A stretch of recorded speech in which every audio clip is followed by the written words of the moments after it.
I have 15 questions for you. I have actually divided them into multiple categories, so a bit of a choose your own adventure. So your categories are the Constitution, elections, prime ministers, parliament/government, and political parties. Start off with parties. After objections from the Liberal Party over similarities in name, what was the original name of the party that had to change it and is now registered as the initials TNL? The New Liberals. Correct. What category would you like next? I think we'll go with elections. Before 2010, when was the last time we had a hung parliament?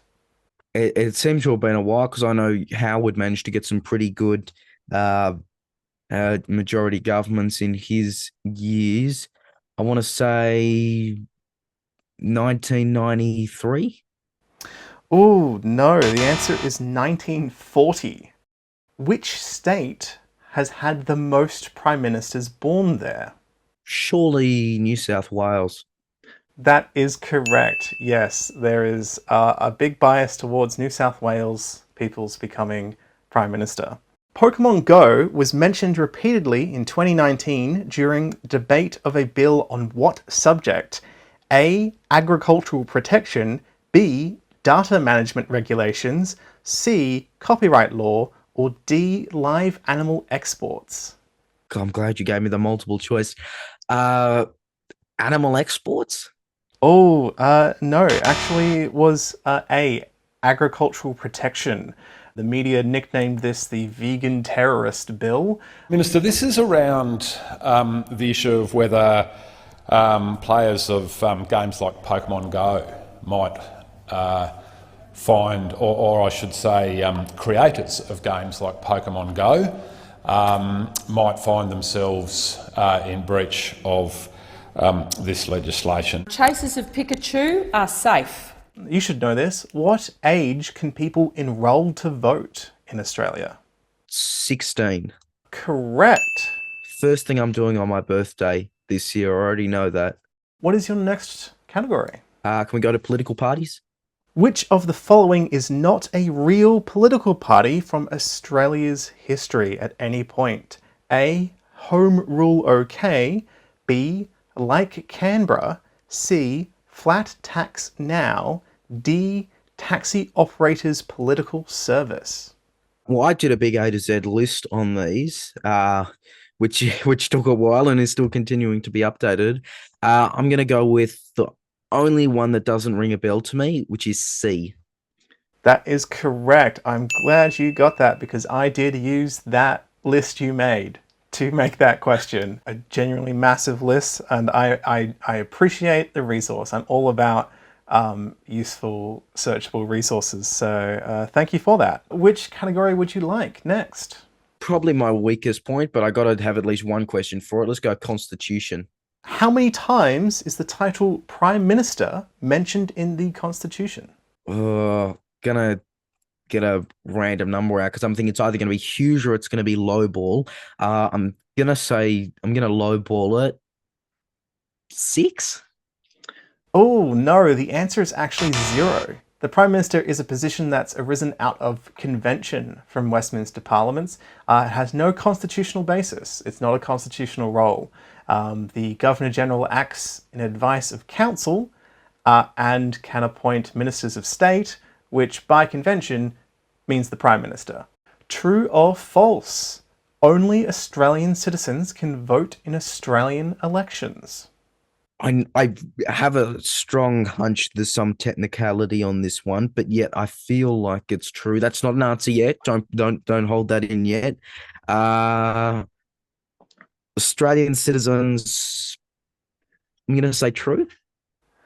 False, actually. The law changed in 1984, so British subjects who are enrolled to vote before then are still actually eligible and required to vote if they have permanent residency. Mark Latham, the former leader of the Labor Party, is now a member of the One Nation Party. However, which political party was he briefly a member of in between those two? Liberal Democrats. Correct. Where in the chamber would an independent or minor party member sit? Smack bang around in the middle of the crossbench. Correct. Pauline Hanson has been a member of how many parties and what are their names? I'll be thinking out loud here. Well, one, Liberal. That's definite one. That's kind of the whole reason she's still around today. Two, her own party. Pauline Hanson's One Nation. Three, Pauline Hanson's United Australia Party, which is a really weird one that, I think has been lost to history and I can't believe existed. I'm going to lock in three: Liberals, One Nation, Pauline's UAP. That is correct. Which of the following is an acceptable thing to use when marking your ballot? A, pencil, B, pen, C, crayon, D, highlighter, E, all of the above. I know pen and pencil are, so it's going to have to be all of the above. That is correct. The rules is that your ballot must be clearly marked. If there is a utensil that you can use that will clearly do that safely and not smudge, then you may use it. Which political party in Australia has had the longest continuous stint in office on a state, territory or federal level? A, Labor, B, Liberal, C, Nationals, D, United Australia Party. Federally, it's Liberals. When you include the state element, that's that throws a spanner in the works. I'm just going to go for it and say Liberal. No, close, but it's actually Labor. Tasmania had a Labor government for 34 years and 11 months. And then it had a Liberal premier for about nearly 3 years, and then it was Labor again for I think like 9. Tasmania really did vote Labor for a long, long time. True or false, the Liberal Party has never formed a majority government by itself in the ACT. I'll give you like a little bit of help here. The Nationals do not exist in the ACT, so it would be the Liberals by themselves or not. I know there's been a couple majority governments, very rare though, in the ACT. I'm going to say true. False. The Liberals have never had a majority in the ACT. They have had 2 sections of government in the ACT, 2 time periods, both of which they've relied on the support of minor parties. Parliament, the federal parliament, did not always sit in the current Parliament House building that it is in now. Where did it originally sit after federation for the first couple of decades? Well, would it be Melbourne? It would be Melbourne. That is correct. The Constitution was agreed upon by the states of Australia by a series of referendums that approved whether or not that colony would join the federated Australia. Which state did not hold its referendum until after the Constitution had been signed by Queen Victoria and the British Parliament? WA? That is correct. Western Australia actually did not join Federation until after the Constitution was signed, but just in time before it came into effect in 1901. Your next question, actually, I think this is the final question, your 15th question, maybe. What would you like your final category to be? Let's try to finish off strong with something I know and go with parties.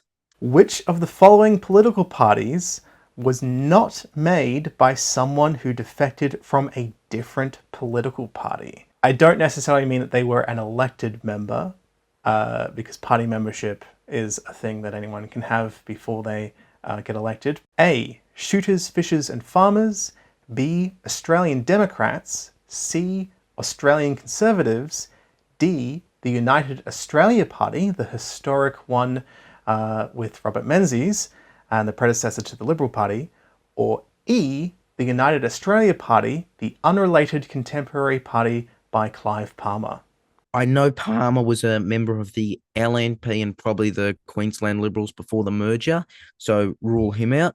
The UAP came about, the old one, through another one of those nowadays Liberal Party predecessors, the Nationalists, the Australian Conservatives, Bernardi, Liberal, the Australian Democrats, Don Chip, Liberal.